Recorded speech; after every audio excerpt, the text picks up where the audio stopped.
5. So we're going to plot 3, 5 using a Cartesian coordinate plane. Okay, now how to plot? We're going to follow the 2 steps. Okay, step 1, from the origin. By the way, where is the origin? At the middle. Okay, from the origin, count the number of x unit. When we say x unit, this is our abscissa. So based on the given number, a pair of number, what is the abscissa? 3. Okay, class, if the abscissa is positive, the direction is going to the right. If the abscissa is negative, the direction is going to the... Okay, again, what is the abscissa?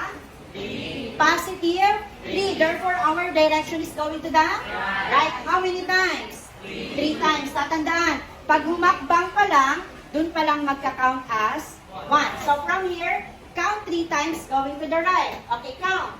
1, 2, 3. Okay, then after nito, step 2.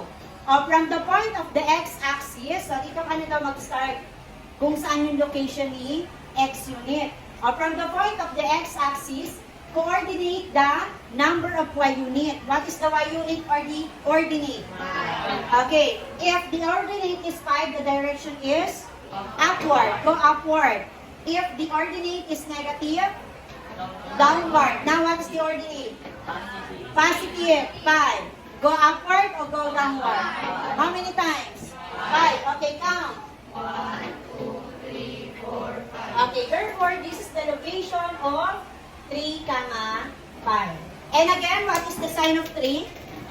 Positive. And the sign of 5? Okay, they are both positive.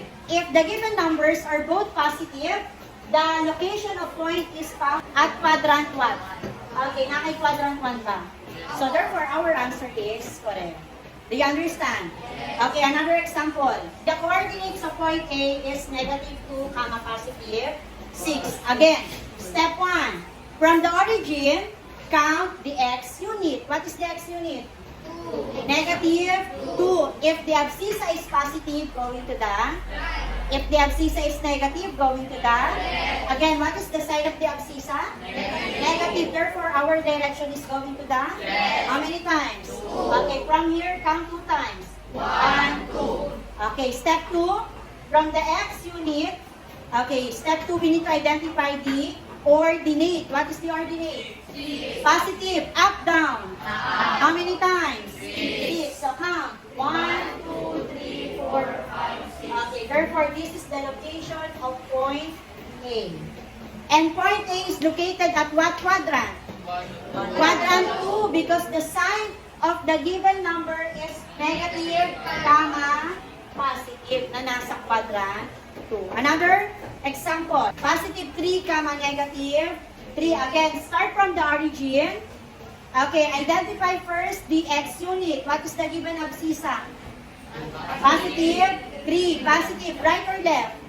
Right. How many times? 3. Okay, count. 1, 2, 3. And then what is the ordinate? Negative, up, down. Okay, 1, 2, 3. Therefore, this is the location of point B. What is the sign of point B? Positive, Okay, therefore, point B is located at what quadrant? Okay, quadrant 4. Any question? Okay, next. Point C. What is the sign of point C? They are both? Kapag both negative, anong quadrant kaya? Okay, anyone who wants to plot the coordinates of point C? Dagrimas? Stand up na dito on the board. Okay, first, start from the origin. What is the abscissa? Negative, negative, right, left? Count. 1, 2, 3, 4, 5. Galing magbilang na. Okay, and then what is the ordinate? Up, down. 1, 2, 3, 4. Lord. Perfect. Therefore, the location of point C is located at quadrant 3. Do you think her answer is correct? Yes. So, another example. 0, 0. Where is the location of point D? Yes, at the... Anong tawag doon? Okay. Point D is located at the origin, 0, 0. So, pag tinanong, where is the location of point D? Nakay quadrant 1, 2, 3, 4 ba? Wala. Ano susulat nyo? Okay, at the origin. How about point E? Observe natin. The given coordinates of point E is 0, 7. Same procedure pa rin yan, kahit 0 yung abscissa. Okay, step 1, start at the origin. What is the abscissa? 0. Aalis ba ako dito? Hindi na. Proceed ka na kanino? Okay, kay 7. Sino ba si 7? Sino si 7? Or ano si 7? Abscissa or ordinate?